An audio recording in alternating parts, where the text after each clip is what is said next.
அதுல வெட்டப்பட்டவர்கள் அனைத்துமே அப்பாவி மக்கள். ஆமா, சும்மா ரோட்ல நின்னுட்டு இருந்தவங்க, போனவங்க, வந்தவங்க, இருந்தவங்க, டீ குடிச்சிட்டு இருந்தவங்க. இது எல்லாமே எப்படின்னா ஒரு கைண்ட் ஆஃப் பிளான்ட் மாதிரி இருக்கு. 2 பேரோட தலையே சிதைந்து போயிருக்கு அந்த இடத்துல. அந்த அளவுக்கு வெட்டியிருக்காங்க. 10வது பெட்ரோல் குண்டும் அங்க வீசப்பட்டிருக்கு.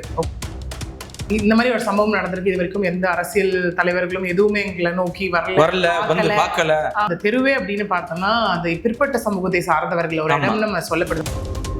கூடவே வந்து போதைப் பொருளும் அவங்க வந்து கன்சியூம் பண்ணியிருந்தாங்கன்னு இங்க சொல்லப்படுது. போதை வஸ்து அது வந்து நம்ம சாதி ரீதியாக அந்த பிரச்சனை நடந்திருக்கு. ட்ரக் வந்து எடுத்திருந்தாங்க அப்படிங்கிற ஒரு விஷயமும் இந்த இடத்துல இருக்கு. புதிய சிந்தனை நேயர்களுக்கு வணக்கம். இன்றைய சிறப்பு நேர்காணலில் நம்முடன் இருக்கும் சிறப்பு விருந்தினர் வழக்கறிஞர் திருமதி பிரியதர்ஷினி அவர்கள். மேம் வணக்கம். வணக்கம் சார். எப்படி மேம் இருக்கீங்க? நல்லா இருக்கேன், நீங்க எப்படி இருக்கீங்க? நல்லா இருக்கு மேம். இன்னைக்கு தமிழ்நாட்டையே ஒரு உலுக்கிய மிகப்பெரிய சம்பவம் நாங்குநேரி சம்பவம். நெல்லை மாவட்டத்தில் இருக்கிற நாங்குநேரியில நேற்று இரவு பார்த்தீங்கன்னா கிட்டத்தட்ட 9 பேரை கொண்ட கும்பல் வந்து ஒரு காலனிக்குள்ள போயிட்டு அங்கே உள்ள போந்து டக்குன்னு போறவங்கலாம் விட்டி இருக்கானோ அதுல 2 பேர் இறந்துருக்காங்க. இந்த சம்பவத்தை நீங்க எப்படி இவ்வளவு பாக்குறீங்க? எஸ், இது அகைன் நம்ம பார்க்கணும் அப்படின்னா இரட்டை கொலை. கிட்டத்தட்ட வந்து ஐ திங்க் ஒரு 8 பேரை வந்து வெட்டியிருக்காங்க. அதுல வந்து 2 வந்து சம்பவ இடத்துல பலியா இருக்காங்க. 6 பேர் வந்து ஐசியூல அட்மிட் பண்ணப்பட்டதா ஒரு விஷயம். 2 பேர் கவலை கிடக்கு நினைக்கிறேன். கவலை கிடக்கும்.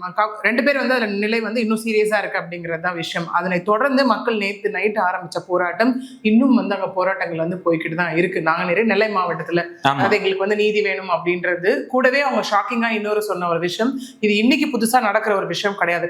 கடந்த ஒரு 45 முதல் 50 வருடத்துக்குள்ள இது 5வது முறை மேலே இது நடந்திருக்கும் இது எங்களுக்கு தெரிஞ்சு அப்படின்னு அங்க இருக்க மக்கள் எல்லாம் சொன்னதை நம்மளால வந்து பார்க்க முடிஞ்சது. ரொம்ப கிளியராவே அங்க இருந்த மக்கள் எல்லாம் சொன்னதை வந்து நம்மளால கிளியராவே பார்க்க முடிஞ்சது. இது எல்லாத்தையும் தாண்டி இந்த மாதிரி ஒரு கொலை சம்பவம் இந்த மாதிரி நடக்குது அப்படின்னா மேக்சிமம் பார்த்தோம்னா அந்த ஒரு ரவுடிசம் பேஸ்டான ஒரு விஷயம் தான் நடக்கும். பலிக்கு பலி அப்படிங்கிற ஒரு விஷயமா இருக்கலாம். இல்லைன்னா நம்ம ஆல்ரெடி பேசின விஷயங்களை பார்த்தோம் அப்படின்னா யார் வந்து இங்க அந்த ஒரு பர்டிகுலர் ஏரியால யார் இருக்கணும், யாரு டான், நானா நீயா, யாரா ஒருத்தர் பாத்துரலாம் அப்படிங்கிற மாதிரியான ஒரு விஷயம் இருக்கணும். இல்லைன்னா அவங்க கெத்த காட்டுறதுக்கான ஒரு விஷயமா இருக்கணும்.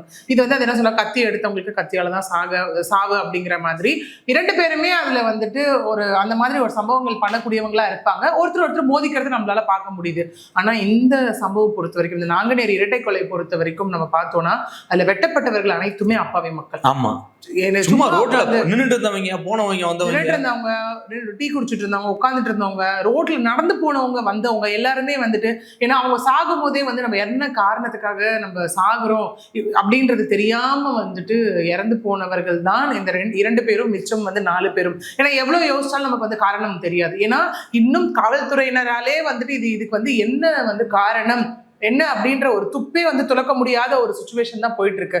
அதாவது 5 தனிப்படைகள் அமைத்த நிலையில் நேத்து இன்னைக்கு 14 தனிப்படைகளா அது உயர்த்தப்பட்டிருக்கு. யார் 500 போலீஸ் அவர்களை வந்து பிடிப்பதற்காகவும் கூடவே வந்துட்டு ஒரு 6 பேரை சந்தேகத்தின் அடிப்படையில் பிடித்து விசாரணை நடத்திட்டு இருக்காங்க. ஓகே, அது வந்து ஒரு 8 செக்ஷன்ஸ் போடப்பட்டதாகவும் இங்க தகவல் இருக்கு. இங்க எல்லாமே வந்து ஸ்டில் வந்து ஒரு கன்ஃபார்ம்டு இன்ஃபர்மேஷனா இல்லாம தான் நமக்கு இருக்கு. கண்டிப்பா கொலை முயற்சி, இது ஒரு வேலை.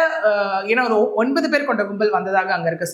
ஸ்கார்பியோனும் சொல்லப்படுது, பிளஸ் 3 டூ வீலர் அப்படின்னு சொல்லப்படுது. அந்த இடத்துல வந்தவங்க ஏதோ போற போக்குல வந்து அப்படியே சும்மா ஏதோ ஒண்ணு வாய் தகராறு, 2 பேருக்கு வந்து அடிதடி வந்துருச்சு, அதனால நான் வெட்டினேன் அப்படிங்கிற மாதிரி இல்லாம வந்தவர்கள் ஆயுதங்களுடனும் வந்ததாகவும் அங்க இருக்கு. கூடவே பெட்ரோல் குண்டு அங்க வீசினதாகவும் அங்க இருக்கு. ஸோ இது எல்லாமே எப்படின்னா ஒரு கைண்ட் ஆஃப் பிளான்ட் மாதிரி இருக்கு. ஒரு இடத்துக்கு நம்ம போறோம், ஃபுல் ப்ரிப்பேர்டா எல்லாம் நம்ம எடுத்துட்டு போனோம் அப்படிங்கிறது, அது டார்கெட்டிவ் பர்சன்ஸ் அவங்களா இல்ல நம்ம யாரையாவது தாக்கணும் அப்படின்னு போனாங்களா அப்படிங்கிறது எல்லாமே நம்ம விசாரணையில வந்து கண்டுபிடிக்க வேண்டிய ஒரு விஷயம். இல்ல மேடம், இப்ப நீங்க சொல்ற மாதிரி திட்டமிட்டு தாக்கப்பட்டதா இருந்தாலும் போறவரெல்லாம் பாவம் சார், அப்பாவி மேடம், அவங்க எப்படி ஒட்டினாங்க எப்படி மேடம்? இதுல இன்னொன்னும் இங்க சொல்லப்படுது என்ன அப்படின்னா, அந்த தெருவே அப்படின்னு பார்த்தோம்னா அந்த பிற்பட்ட சமூகத்தை சார்ந்தவர்கள் ஒரு இடம் நம்ம சொல்லப்படுது. அதாவது பெரும்பத்து அந்த இடத்துல இந்திரா காலனி பஜார், அந்த ரோடு ஃபுல்லாமே வந்து அந்த அவங்க நியூஸ் பிரஸ் வந்து அட்ரஸ் பண்ணும்போது அங்க இருக்கவங்க சொல்றது இல்லை, நாங்க பிற்படுத்தப்பட்ட சமூகத்தை சார்ந்தவர்கள், நாங்க என்ன பாவம் பண்ணோம், எங்களுக்கு வந்து இந்த மாதிரி ஒரு கத்தி குத்து அடிதடி சண்டை இதுக்கெல்லாம் எங்களுக்கு போய் பழக்கமே இல்லை, எங்களுக்கு போகவும் தெரியாது. எதுவா இருந்தாலும் நாங்க பேசுவோம், சத்தமா கூட பேச மாட்டோம் அப்படிங்கிற மாதிரி தான் அவங்கள ப்ரொஜெக்ட் பண்ணிக்கிறத நம்மளால பார்க்க முடியுது. ஸோ இது ஒரு வேலை முற்றிலுமாக அவங்களை நோக்கிய தாக்குதலா இருந்துச்சு அப்படின்னா அகெயின் நீங்க அந்த காஸ்ட் டிஸ்கிரிமினேஷன் அப்படிங்கிறது உள்ள வந்துரும் இல்லையா? அதை நம்ம அந்த பழங்காலத்துக்கு போகணும். பேக் டு நம்ம சொல்லலாம் இதெல்லாம் லைக் இந்தியாவா இருக்கட்டும், தமிழ்நாடா இருக்கட்டும், ஸ்டில் டெவலப் ஆயிட்டு இருக்கு, எங்கேயோ வந்துருச்சு நம்ம சொல்லலாம். ஆனா அந்த மனித மனங்கள்ல வந்துட்டு இன்னும் அந்த ஏற்றத்தாழ்வு, நீ என்ன பெரிய இதுவா, நான் என்ன, நம்ம இதுக்கு முன்னாடி நிறைய பார்த்திருக்கோம் இல்லையா? கேள்வி கேட்டதுக்காக வெட்டினது. இதுல இன்னொன்னும் சொல்லப்படுது, அது ஒண்ணு கூடவே வந்து போதைப் பொருளும் அவங்க வந்து லைக் கன்சியூம் பண்ணியிருந்தாங்கன்னு இங்க சொல்லப்படுது. போதை வஸ்து அது வந்து நமக்கு ஒரு ஆல்கஹால் பேஸ்டு, ட்ரிங்க்ஸ் பேஸ்டா இல்ல வேற என்ன ட்ரிங்க்ஸ் பேஸ்டா இருந்தா கூட ஒரு நிதானம் இருக்கு மேடம். இது அதை தாண்டி போயிருக்க முடியும் மேடம். ஏன்னா கண்மூடித்தனமா ஒரு விஷயம் இல்லையா? அதுக்காக நம்ம வந்து அந்த ஒரு இன்டாக்சிகேஷனை வந்து நம்ம ஒரு எக்ஸம்ஷன் அங்க எடுக்கவே முடியாது கண்டிப்பா. ஏன்னா நிறைய கேஸ்ல வந்து ஐயோ நான் குடிச்சிருந்தேன், நான் அது பண்ணியிருந்தேன், இது பண்ணியிருந்தேன், நான் வந்து சுயநிலவிலே இல்லை அப்படிங்கிறது வந்து நம்ம யாராலையும் ஒரு எக்ஸம்ஷனா நம்ம எடுக்கவும் முடியாது. அப்படிப்பட்டவர்களை நல்லவர்களாக காரணம் கருதி அவர்கள் செய்தாரு, அவங்க நிலையிலேயே இல்லாம அந்த குற்றத்தை செஞ்சாங்க அப்படின்னு சொல்லி நம்ம எங்கேயுமே அவங்களுக்கு எக்ஸம்ஷன் கொடுக்கவே முடியாது. ஏன்னா இதுல நம்ம இது வரைக்கும் நம்ம பார்க்க போனோம் அப்படின்னா முதல் விஷயம் வந்து பட்டியலினத்தை சார்ந்தவர்கள், பிற்படுத்த சமூகத்தை சார்ந்தவர்கள் அப்படின்ற ஒரு குற்றச்சாட்டும் இந்த இடத்துல இருக்கு. சாதி ரீதியா அந்த பிரச்சனை நடந்திருக்கு எப்படி மேடம்? அது நம்ம அடுத்தடுத்த கட்ட விசாரணை இது ஒண்ணு இருக்கு. ரெண்டாவது வந்துட்டு அவங்க அந்த லைக் ட்ரக் வந்து எடுத்திருந்தாங்க அப்படிங்கிற ஒரு விஷயமும் இந்த இடத்துல இருக்கு. இது ட்ரக் எடுத்துட்டு கண்மூடித்தனமா வந்துட்டு யாரு கிடைக்கிறாங்களோ போய் வெட்டலாம் அப்படிங்கறத நோக்கி இருந்தது. அது உச்சக்கட்ட போதையா தான் இருக்கும். உச்சக்கட்ட போதை அப்படிங்கிற ஒரு விஷயமா எடுத்துக்கணுமா, இல்ல டார்கெட் பண்ணி அங்க உட்கார்ந்துருப்பாங்க, அவங்கள போய் வெட்டணும், தடுக்க வரவங்க எல்லாரையும் ரோட்ல வெட்டணும் அப்படிங்கிற ஒரு கான்செப்ட்ல போகுது அப்படிங்கிறது எல்லாமே. ஏன்னா ஸ்டில் இதுல என்ன ரீசன் அப்படிங்கறதே ஒரு பெரிய கொஸ்டினாவே இருக்கு. அது ஒரு ரிவீல் ஆகாத ஒரு விஷயமாவே இருக்காது. அடுத்த கட்டம் ஒரு என்கொயரியை நோக்கி போகும்போதுதான் இதற்கு உண்மையான காரணம் தான் என்ன, உண்மையாக சம்பந்தப்பட்டவர்கள் யார்கள், இன்னும் யாரெல்லாம் பேக்ல இருந்து ஒர்க் பண்ணிருக்காங்க அப்படிங்கிறது எல்லாமே நமக்கு தெரிய வரும். கண்டிப்பா மேடம். அந்த வெட்டிட்டு போகும்போது பாத்தீங்கன்னா நவீன் சொல்லிட்டு ஒரு பிரபல ரவுடி, அதே சமூகத்தை சேர்ந்த ஒரு ரவுடி பேரை வந்து சொல்லிட்டு போயிருக்காங்கன்னா அவர் கூட இப்ப ஒரு வீடியோ போட்டிருக்காரு. நான் கிடையாதுங்க, இது வேறும் திட்டமிட்டு என்னை வந்து திணிக்க பாக்குறான்னு சொல்லி ஒரு வீடியோ போட்டிருக்காரு. அது எப்படி மேடம்? அப்ப இரண்டு சமுதாய ரவுடிகளுக்கு மத்தியில் நடந்த சம்பவமா இப்படி மேடம்? நீங்க சொல்ற மாதிரி பாத்தீங்கன்னா அந்த ரவுடியை பயமுத்துற முன்னாடி இந்த ஏரியால வந்து கை வச்சுட்டு போயிட்ட பத்தியில அப்படின்னா ஒரு கத்த காட்டுறதுக்கு எப்படி மேடம்? இல்ல அகெயின் சொல்லப்படுற ஒரு விஷயம் என்ன, பிட்வீன் ரவுடிஸ் அப்படிங்கிற ஒரு விஷயம் இது வரைக்கும் நமக்கு இல்ல கன்ஃபார்ம்டா. ஏன்னா அதுல அப்பாவி அப்படிங்கிற மாதிரி, ஏன்னா இந்த இறந்து போன இருவர்கள் அகைன் அவங்க விக்டிம் தான். விக்டிம் பேரை நம்ம அந்த ரிவீல் பண்ண வேண்டாம். சோ அவங்க விக்டிம் தான். அந்த இரண்டு பேர்ல ஒருத்தர் வந்து வட மாநிலத்தை சார்ந்தவர், அந்த செங்கசூளையில ஒர்க் பண்றவர். இன்னொருத்தர் அந்த ஊரை சார்ந்தவர். அவருக்கு பாவம் வாய் பேச முடியாத, காது கேளாத இருக்கக்கூடிய ஒரு மனைவி, 2 பெண் குழந்தைகள்.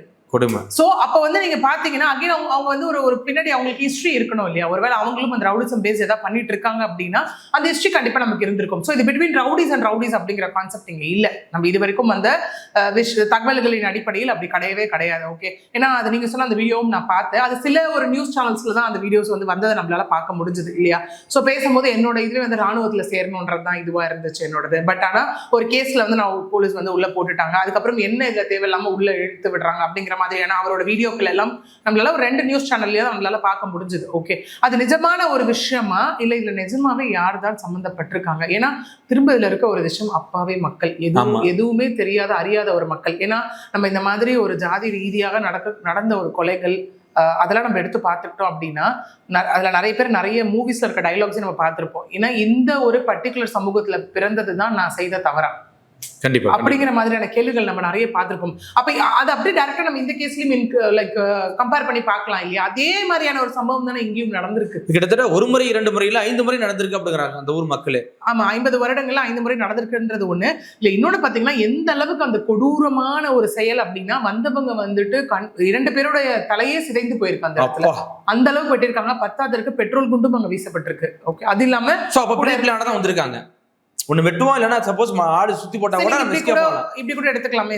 அப்படியே வந்தாங்க ஒரு போதையில வெட்டிட்டாங்க அப்படின்னு நம்ம எடுத்துக்கிட்டா கூட அப்ப வந்து மேபி ஒரு கத்தி ஏதாவது இருந்திருக்கலாம். எப்பவுமே ஒரு கத்தியுடன் எப்பவுமே பெட்ரோல் குண்டோட அவங்க வந்து நடமாட்டிட்டு இருக்காங்க.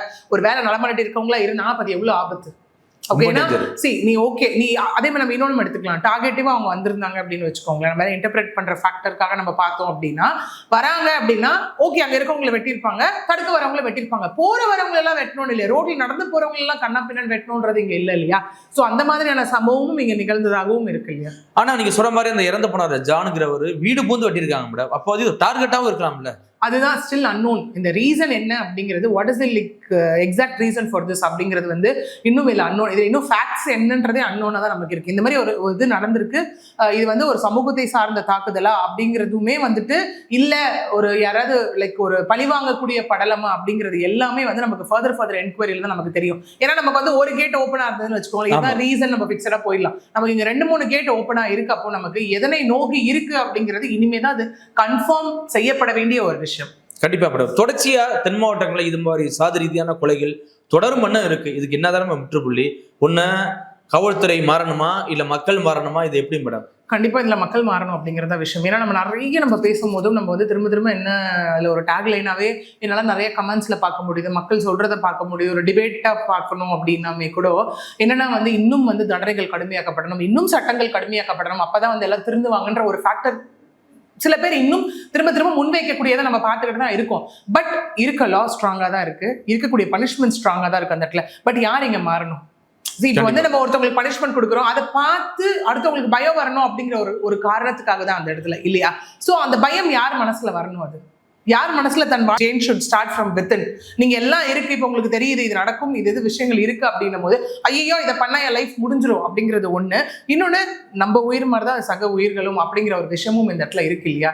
ஸோ இங்க காவல்துறை அப்படிங்கறது வந்து தாண்டி இன்னொரு பக்கம் வந்து இந்த மாதிரி ஒரு சம்பவம் நடக்குது அப்படின்னா இம்மீடியட் ஆக்ஷன் எந்த அளவுக்கு இருக்குன்றதை நோக்கி நம்ம காவல்துறையை நோக்கி கேள்வி வைக்கலாம். ஓகே, நம்ம சில நிறைய இன்சிடென்ட்ஸ் நம்ம பார்த்திருப்போம், காவல்துறை பக்கத்துல நமக்கு நடந்திருக்கும் இன்சிடென்ட்ஸ். இது மாதிரி சம்பவத்துல காவல்துறை உடந்தையா இருந்திருக்காங்க, பழைய வரலாறு நிறைய இருக்கு. அப்படிங்கும்போது ஏன்னா நம்ம இதையே நம்ம முன்னாடி பேசியிருக்கோம்னு நினைக்கிறேன். கள்ளச்சாராய வியாபாரத்தை தட்டி கேட்டதுனால வந்துட்டு அந்த கைகள் வெட்டப்பட்ட ஒரு விஷயம் வந்து அவங்க திரும்ப போய் காவல்துறை கிட்ட கம்ப்ளைண்ட் கொடுத்தும் அதை அவங்க பெருசா வந்து எடுத்துக்கல. நம்ம என்ன பேசியிருந்தோம்னா அங்கேயும் அவங்க அதை ரியாக்ட் பண்ணியிருந்தாங்கன்னா இன்னைக்கு வந்து அவங்க பாதிக்கப்பட்டிருக்க மாட்டாங்க, ஒருவருடைய கை போயிருக்காது, அது மாணவருடைய கை போயிருக்காது அப்படிங்கிறது தான். தட் இஸ் டைம்லி ரியாக்ஷன் ஒன்று இருக்கு இல்லையா? ஸோ அந்த சில கேசஸ்ல அந்த மாதிரி காவல்துறை சார்ந்து இருக்கக்கூடிய ஒரு டிலேவும் இதற்கான ஒரு காரணமா வந்து சில இடத்துல வந்து உள்ள வந்து நுழைக்கப்படுது. உண்மைதான் மேடம். இன்னொரு விஷயம் பாத்தீங்கன்னா அந்த காவல்துறைன்னு சில வந்து சாதி ரீதியான ஒரு காவல்துறையில அதுல வந்து வாண்டடா கேட்டு வர்றாங்க, வந்ததுக்கு அப்புறம் காவல் நிலையமே இப்ப சாதி ரீதியான ஒரு காவல் நிலையம் மாற்றப்படுது அப்படின்னு சொல்றாங்க மேடம். அது உண்மை தானே? அப்படி மேடம் இதெல்லாம் அகைன் மக்கள் வைக்கிற அக்யூசேஷன்ஸ் தான். ஏன்னா ஒரு சில இடங்கள்ல தான் ஸ்டில் வந்து இது என்ன அந்த மாதிரி சில இடத்துல வந்து சில காவல்துறை அதிகாரிகளே உடந்தையாக இருந்தாங்க. நிறைய வந்து நமக்கு ஜட்மெண்ட் ஆன கேசஸ், கவின் வழக்கா இருக்கட்டும், நிறைய வழக்கு நம்ம வந்து பேசியிருக்கோம் இல்லையா? அதாவது அந்த ஜட்மெண்ட்ஸே பேசியிருக்கோம். அந்த காவல்துறை அதிகாரிகளுக்கே சில கேசஸ் எல்லாம் பார்த்தோம் அப்படின்னா வந்துட்டு 20 வருடங்கள் கழித்து தண்டனை கொடுக்கப்பட்ட கேசஸும் இருக்கு. அதாவது அவங்க ரிட்டையர் ஆனதுக்கு அப்புறமும் தண்டனை கொடுக்கப்பட்ட கேசஸும் இருக்கு. சில காவல்துறை அதிகாரிகள் வந்து ரொம்ப கரெக்டா இருக்கிறதால நிறைய குற்றவாளிகள் வெளிக்கொண்டு வரப்படுறாங்க, நிறைய குற்றவாளிகளுக்கு இன்னைக்கு தண்டனை கிடைக்கப்பட்டு நிறைய பேருக்கு இன்னைக்கு வந்து நீதியை வழங்கப்படுது அந்த இடத்துல. ஓகே, அதை நம்ம சொல்லுவோம் இல்லையா? அவங்களுக்கு வந்து ஹெல்ப் பண்ண வேண்டிய காவல்துறையினரே சில இடத்துல வந்துட்டு அந்த மாதிரி சில விஷயங்கள் பண்றப்போ காவல்துறை மீது இருக்க நம்பிக்கையும் அவங்களுக்கு போகும். ஸோ இது வந்து ஒரு பேட் எக்ஸாம்பிளா செட் ஆயிடும் அந்த இடத்துல. நாளைக்கு என்ன ஆயிடும் அப்படின்னா அந்த ஊருக்குள்ள இப்போ நம்ம எடுத்துக்கலாமே, ஒரு பிற்படுத்தப்பட்ட சமூகத்தை சார்ந்தவர்களா இருக்கட்டும், இன்னைக்கு அவங்க எல்லாருடைய நோக்கம் என்னவா இருக்கு? நானும் முன்னேறணும், ஸோ இது வரைக்கும் எனக்கு இந்த சமூகத்துக்கு இருக்கக்கூடிய ஒரு நேமை நம்ம அழிக்கணும், அதை தாண்டி நம்மளும் படிக்க வரணும், எல்லாமே நம்ம பண்ணணும், ஓகே அப்படின்னு எல்லாமே நம்ம வரும்போது ஸ்டில் இந்த மாதிரி இன்சிடென்ட்ஸ் நடக்கும்போது அவங்களை அப்படியே பின்னோக்கி தள்ளுதா இல்லையா அந்த விஷயம்? உண்மைதான் இல்லையா? மக்கள் இந்த மாதிரி இடத்துல மட்டும் கவின் கொலை வழக்குல இதே மாதிரி தானே மேடம்? ஆமா, ஒரு தாழ்த்தப்பட்ட சமுதாயத்தை சேர்ந்தவங்கனாலதான் அந்த சம்பவம் நடத்தப்பட்டது. அதுலயும் மூல காரணம் யாருன்னா அது காவல்துறை அதிகாரி தான் அப்படின்னு கடைசியில வந்து விசாரணை நின்னுச்சு. சோ இதுலயும் பாத்தீங்கன்னா இப்ப காவல்துறை உடனே இருக்கறனாலதான் இவ்வளவு போல்டா வந்து பண்ணிருக்காங்களா அப்படிங்கிற ஒரு கேள்வி இல்லதானே செய்யுது. அதுதான் விஷயம். அவங்க எதிரை நோக்கி வந்தாங்க, இவங்க வந்து அப்ப ஹாபிச்சுவல் அஃபெண்டரா இருந்தா ஒருவேளை அதுல வராங்க இல்லையா, அந்த மாஸ்க் அணிந்திருந்ததாவும் மக்கள் அந்த இடத்துல அவங்க முகத்தை பாத்தீங்களா அப்படின்னு கேட்கும்போது எங்களால பார்க்க முடியல, மாஸ்க் அணிஞ்சிருந்தாங்க அப்படிங்கிற ஒரு விஷயமும் இருக்கு. ஒருவேளை இவங்க ஹாபிச்சுவல் அஃபெண்டரா இருந்தா கண்டிப்பாக கேள்வி வந்து காவல்துறை நோக்கி அங்க வந்து வைக்கப்படும். ஒரு ஹாபிச்சுவல் அஃபெண்டர்ஸ் எப்படி இவ்வளோ ஃப்ரீயா நடமாடுறாங்க, அவங்க மேல என்னென்ன கேசஸ் இருக்கு, இவங்க இந்த மாதிரி எத்தனை சம்பவங்கள் இது வரைக்கும் செஞ்சிருக்காங்க, அந்த மாதிரியான விசாரணைகள் எல்லாம் அடுத்த கட்டத்தை நோக்கி போகும்போது தான் நமக்கு வந்து யார் இதுல இன்வால்வ், யார் இதுல வந்துட்டு ரொம்ப லெத்தாஜிக்கா இருந்தாங்க அப்படிங்கிற விஷயம் எல்லாமே நம்மளால சொல்ல முடியும். இறுதியா ஒரு கேள்வி மேடம், இதை வந்து இன்னைக்கு அரசியல் ரீதியா பார்க்கப்படுது. ஏன்னா இன்னைக்கு தாழ்த்தப்பட்ட சமுதாய மக்கள் இன்னைக்கு பாதிக்கப்பட்டிருக்காங்க, தேர்தல் வரப்போகுது. ஸோ இதுவும் ஒரு காரணமா காட்டுவாங்களா அப்படின்னு கேள்வி எழப்படுது. இன்னைக்கு திரும்ப அவர்களே நேராக வீடியோ காலில் பேசியிருக்காங்க, நான் வர்றேமா பயப்படாமல் இருக்க சொல்லி பேசியிருக்காங்க. எப்படி மேடம் தேர்தல் வர சமயத்தில் இது சம்பவம் வந்து அரசியல் ரீதியாக மாற்றத்தை ஏற்படுத்துமா எப்படி மேடம்? எஸ், நான் மார்னிங் இதுல ஒரு நியூஸ் பார்க்கும்போது அவங்க மக்களும் சொல்லியிருந்தாங்க இந்த மாதிரி ஒரு சம்பவம் நடந்திருக்கு, இது வரைக்கும் எந்த அரசியல் தலைவர்களும் எதுவுமே எங்களை நோக்கி வரல வந்து பார்க்கல அப்படின்னு மக்களும் அங்க கேள்வி வந்து வைக்கப்பட்டிருக்காங்க. ஏன்னா இப்போ திரும்ப அந்த மாதிரி பிற்படுத்த சமூகத்திற்கான தலைவர்கள் அப்படின்னு இருக்கும்போது அவங்க சமூகத்துக்காக அவங்க குரல் கொடுக்க வேண்டியது முதல் கட்டமா இருக்கு. கண்டிப்பா தட் டூ பப்ளிக் ஃபிகர்ஸ் கண்டிப்பா பண்ணியே ஆகணும் அந்த விஷயத்துல. ஓகே, ஏன்னா எல்லாத்துக்கும் குரல் கொடுக்கும் போது இதற்கும் குரல் கொடுக்க வேண்டிய ஒரு விஷயம். இன்னொன்னு, அதை தாண்டி எந்த ஒரு சம்பவம் நம்ம எடுத்துக்கோங்களேன், இதுன்னு கிடையாது, எந்த ஒரு இஷ்யூ வந்தாலும் முதல்ல வந்து அது பாதிக்கப்பட்டவங்களுக்கு நியாயம் கிடைக்கிறத தாண்டி அது அரசியலாக்கப்படுறதை நம்ம பார்த்துக்கிட்டு தான் இருக்கோம். கேள்விகள் வந்து முன் வைக்கப்பட்டுட்டு தான் இருக்கு. அடுத்த கொஸ்டின் எதை நோக்கி வைக்கும் அப்படின்னா சட்டம் ஒழுங்கு பிரச்சனையை சார்ந்து அடுத்த கேள்வி வந்து அந்த இடத்துல வைக்கப்படும் இல்லையா? ஏன்னா நடக்கிற வந்து ஒரு விஷயமும் இதுன்னு இல்லை, சொசைட்டில இப்போ ஒரு குரூப் இருக்குன்னு வச்சுக்கோங்களேன். இப்போ குரூப், அந்த குரூப்புக்கு ஒரு ஹெட் இருக்காங்க அப்படின்னா அந்த குரூப்ல நடக்கிற எல்லா ஒரு விஷயமும் கண்டிப்பா அந்த ஹெட்டுக்கு ஒரு இம்பாக்ட் கொடுக்குமா இல்லையா? அதே மாதிரியான விஷயங்கள் when it come to society, okay, அது திரும்ப திரும்ப அந்த கேள்விகளை முன்வைக்கப்படும் போது நீங்க ரெஸ்பான்சிபிளா இருக்கேன்னு சொல்றீங்க. அப்போ உங்களுக்கு கீழே இதெல்லாம் நடக்கும்போது நீங்க என்ன மாதிரியான நடவடிக்கை எடுக்க போறீங்க, அது என்ன மாதிரியா நீங்க தடுக்க போறீங்க அப்படிங்கிற கொஸ்டின் வைக்கிறது எல்லாமே இன்னைக்கு ரொம்ப ஒரு இயல்பான ஒரு விஷயம் ஆயிடுச்சு. அதை தான் நம்ம இது கூட ரிலேட் பண்ண முடியும். கண்டிப்பா மேடம். என்ன நடக்குதுன்னு தொடர்ச்சியா சந்திப்போம். மிக்க நன்றி மேடம். நன்றி.